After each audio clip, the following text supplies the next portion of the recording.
July 22, 1940. Alaska, a land vast and forbidding its strategic importance, largely underestimated by American military planners. For many in Washington, the Aleutian Islands were merely barren volcanoes, yet a few visionary voices had long warned of their significance. Among them, Brigadier General William "Billy" Mitchell, who decades earlier declared Alaska the key point of the whole Pacific. Despite such warnings, Alaska's defenses remained rudimentary. Its immense coastline, longer than the combined coasts of the continental United States, was practically undefended. This negligence was rooted in a perceived lack of threat and congressional hesitation to fund defenses in a seemingly distant territory. Then, a confluence of global events began to shift this perception. The Hitler-Stalin alliance and the deepening fear of war in the Pacific amplified anxieties. April 22, 1940, the American press broke a story of alleged Nazi-Soviet bases on Big Diomede Island, a mere 150 miles from Nome. The U.S. Coast Guard cutter Perseus reportedly witnessed these forces building air and submarine facilities.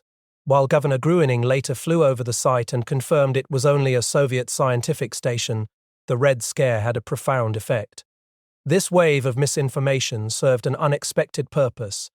It finally prompted Congress to allocate significant funds for Alaskan defense. More than $350 million would be committed to military construction within 18 months. This newfound urgency brought Colonel, then Major General, Simon Bolivar Buckner, Jr., to Alaska. Buckner was a man of action, muscular, ebullient, hard, strict, and brilliant. He had a restless energy, flying into the wilderness for trout fishing, hunting duck and bear, ice skating, mountain climbing, and skiing. His orderly even used a blowtorch to thaw the ice rime on Buckner's outdoor bathtub each morning. He was a determined leader tasked with building defenses in a territory larger than Texas, with virtually no infrastructure. Buckner quickly identified Alaska's immense logistical nightmares. Cook Inlet's 30-foot tides made supplying anchorage challenging. The Alaskan Highway, a crucial overland link, was still years from completion. Despite prior mapping by Donald MacDonald in 1928, Pearl Harbor's attack would accelerate this. On March 9, 1942, Brigadier General Clarence L. Largid and Diamond Sturdivant produced a program for surveys and construction of the Alaskan Highway in just 48 hours. Engineers, including Negro regiments, marched hundreds of miles in 35-degree windstorms, carrying tons of equipment. Buckner, meanwhile, improvised a vital supply line.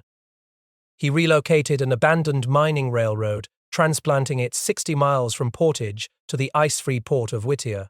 This single act broke a critical supply bottleneck. His initial air force was pitifully small: 6 obsolescent medium bombers and 12 obsolete pursuit planes.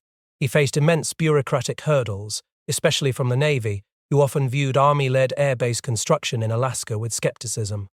The deep-seated rivalry between Army and Navy commands would become a pervasive feature of the entire campaign. Buckner, however, was unconventional.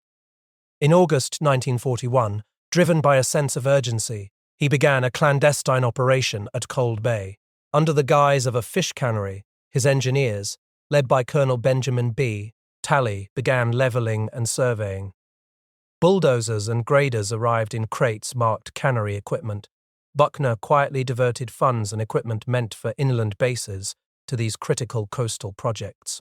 His shrewd silence exploited the Red Scare fears for defense funding. By March 1941, he brought combat planes to Alaska.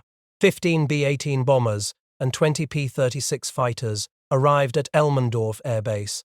These planes, described as old, slow, and obsolete, were the entirety of his early air power. Alaska's unique environment posed unprecedented challenges. Pilots faced deflection of magnetic compasses by massive underground mineral deposits. Cold weather aviation was a brutal learning curve.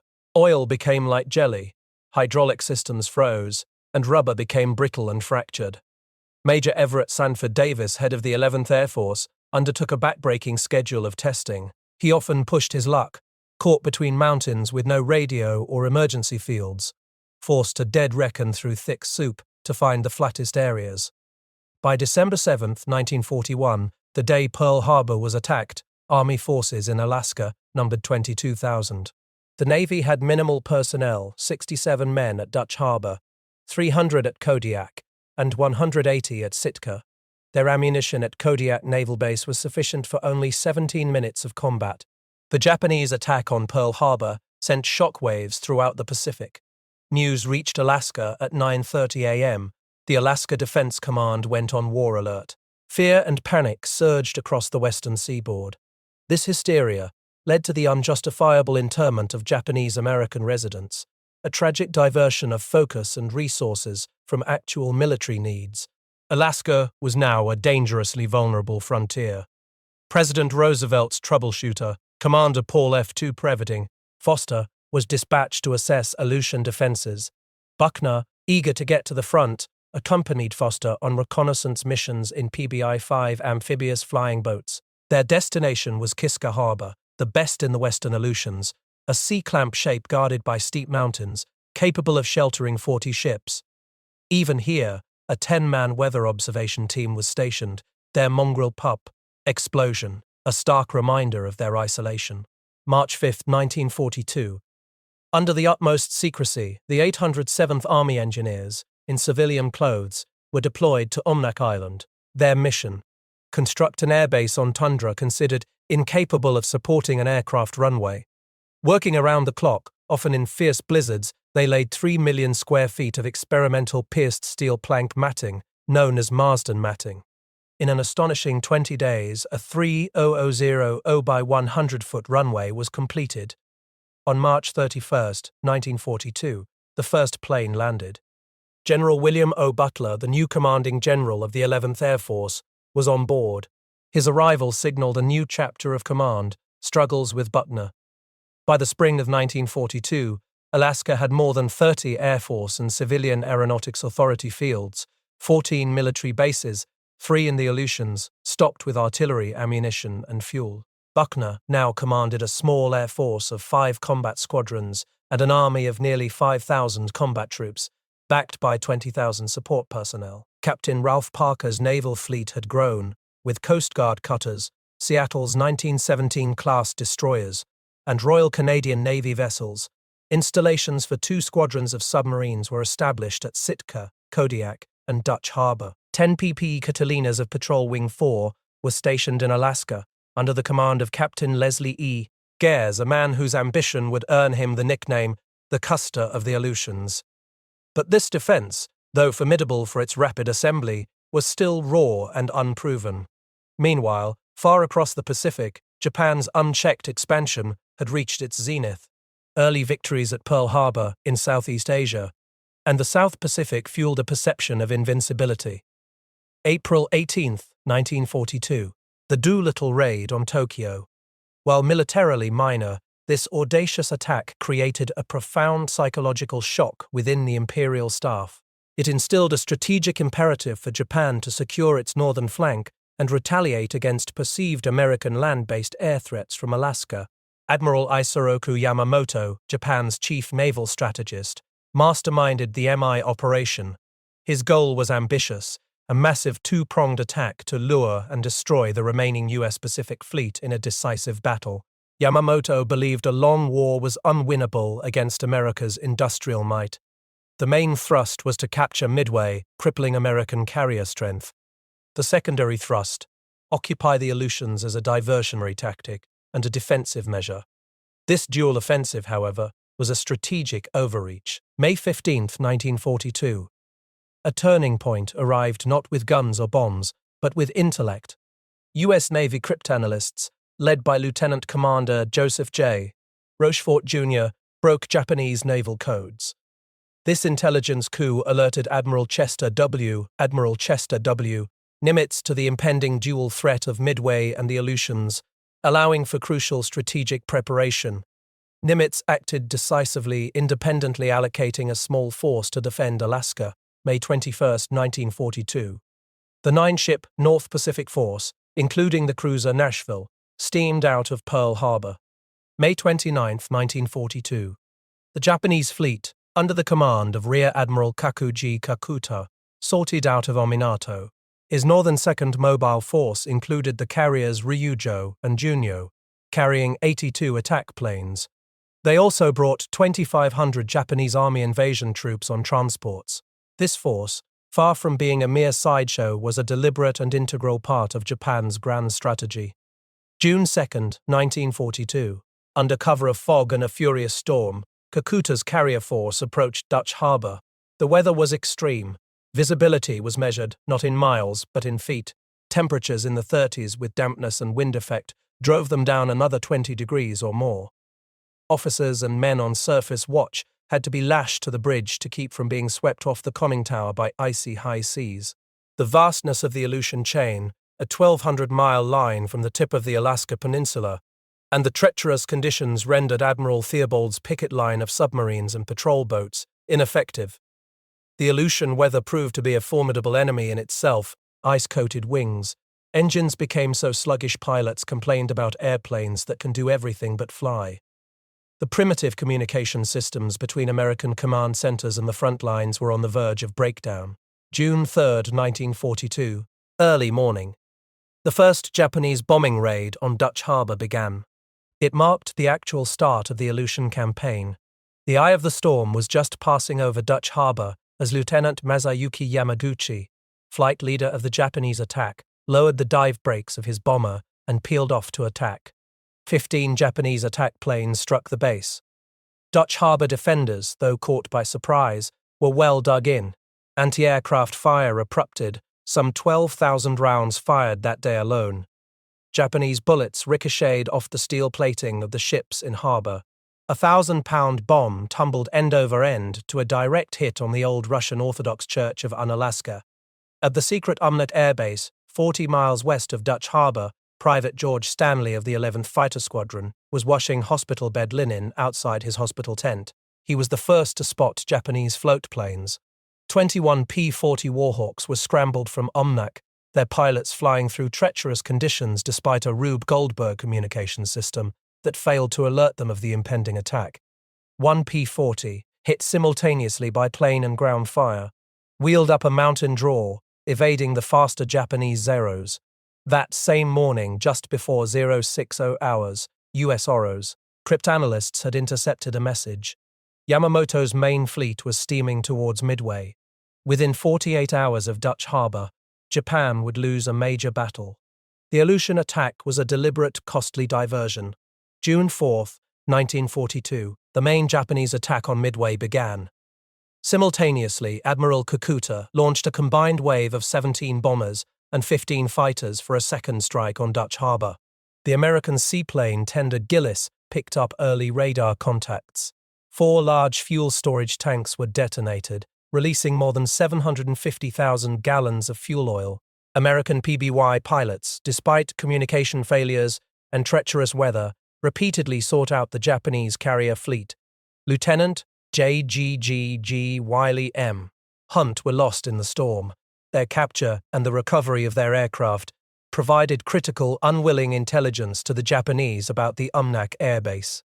From Umnak, Colonel Erickson and Captain Robert Meals led B-26 Marauder bombers and 6 new B-17s in desperate attempts to find and strike the Japanese carriers. They were hampered by the lack of radar guidance, forced to rely on visual sightings in blinding fog and rain. Captain George W. to late 70,000. Wayne Thornborough independently found the Japanese carrier force and attempted a torpedo attack. His distress call, over station 9,000 feet on top, trying to find a hole, he was lost to flak. Admiral Kakuta, commander of the Japanese carrier fleet, was caught between conflicting orders, challenging weather, and the unfolding disaster at Midway. He was unaware that Nimitz's fleet had passed Yamamoto's submarine screen. By just before 3 o'clock that day, he judged he was close enough to strike Dutch Harbor again. But the situation was fluid. Admiral Yamamoto's fleet was suffering catastrophic losses at Midway. Yamamoto lost all 4 of the aircraft carriers he had committed, 332 planes, and 1/3 of Japan's combat pilots. This disaster forced a re-evaluation of Japanese strategic priorities, leading to confused orders for Kakuta. He postponed the Aleutian occupation, steamed south toward Midway, then reversed course. This indecision proved critical. The Aleutian campaign, while lesser known, was a pivotal and brutal theater of World War II, fought on American soil. It provided the US with its first theater-wide victory over Japan, a much-needed morale boost after a string of defeats. Crucially, Japan's strategic overreach by attacking on two distant fronts dispersed its forces, weakening its overall strength. The Aleutian operation tied down significant Japanese resources, ships, troops, aircraft that could have been used elsewhere, particularly at Midway. It proved a strategic blunder for Japan. For decades, the Aleutians were often seen as a sideshow. However, newly examined records reveal a different truth. They were a deliberate and integral part of Japan's grand strategy to cripple the US and Pacific Fleet, and American intelligence in the Pacific was not entirely blind. The breaking of Japanese codes provided crucial foresight. June 5, 1942, early morning, Japanese task groups threaded picket lines and crossed into the Eastern Hemisphere, but the most significant development was yet to be fully realized. On Akuton Island, Flight Petty Officer Tadayoshi Koga had crashed his Zero fighter. American gunner aviation machinists Marty W.H. Rawls fired a single bullet, a third of an inch in diameter, that ultimately led to its capture. The Zero, described as the war's fastest, deadliest, and most secret fighter aircraft, flipped onto its back in the boggy tundra. This virtually intact capture provided the Allies with an invaluable technological intelligence advantage. It directly informed the development of the F6F Hellcat, which would dominate Pacific air superiority. The Aleutian campaign was a brutal and costly fight. The environment itself was lethal.